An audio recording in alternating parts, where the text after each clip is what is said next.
డ్రెస్ని 4 మడతలుగా అస్తర్ పైన వేసుకోవాలి. వేసుకున్న తర్వాత డ్రెస్ ఎట్లాగైతే ఉందో అట్లాగా మొత్తం round up చేసేసేయాలి.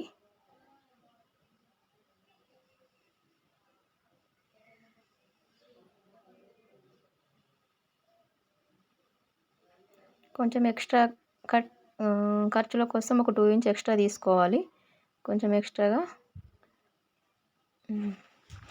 Straight lines draw చేసుకోవాలి.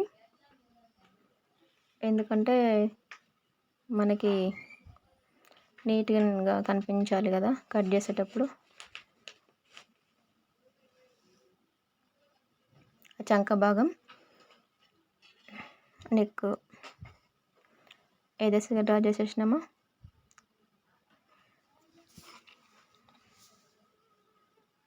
కట్ చేసేసుకోవాలి. ఇప్పుడు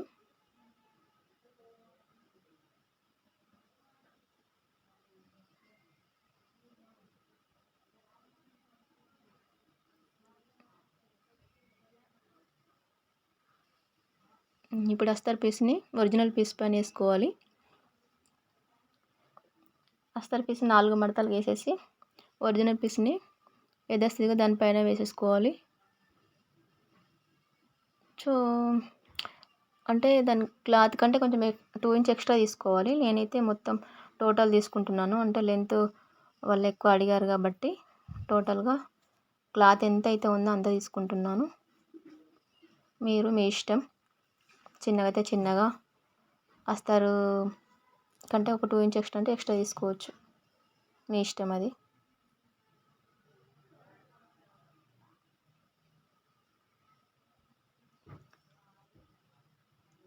నేను 2 డ్రెస్సులు ఒకేసారి కట్ చేస్తున్నాను కాబట్టి కొంచెం కష్టంగా ఉంది.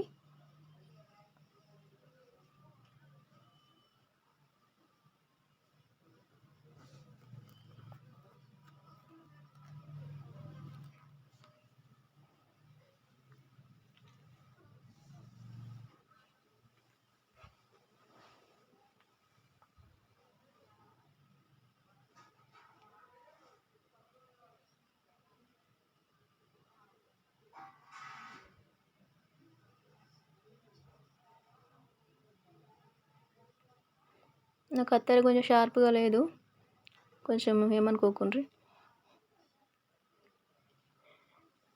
పాపం కట్ చేసి దానికి కూడా ఇబ్బంది అయిపోతుంది.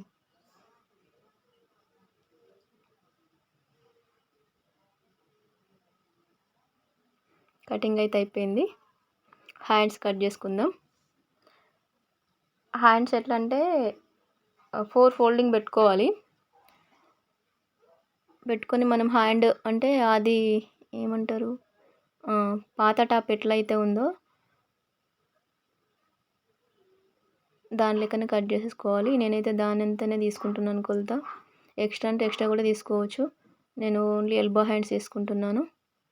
మీరు ఫుల్ అయితే ఫుల్ కూడా తీసుకోవచ్చు.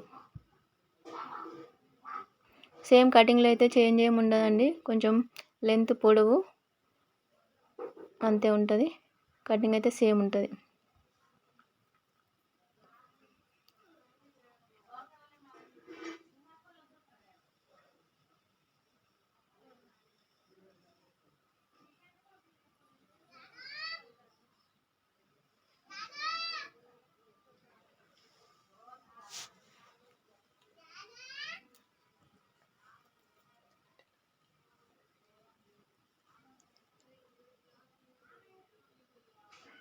కాట్ అయితే పెట్టేసుకోవాలి మిడిల్లో.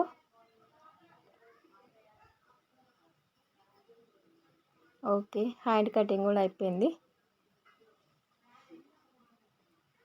ఎంత ఈజీగా చూసారా టాప్ కటింగ్ చేసుకోవడం.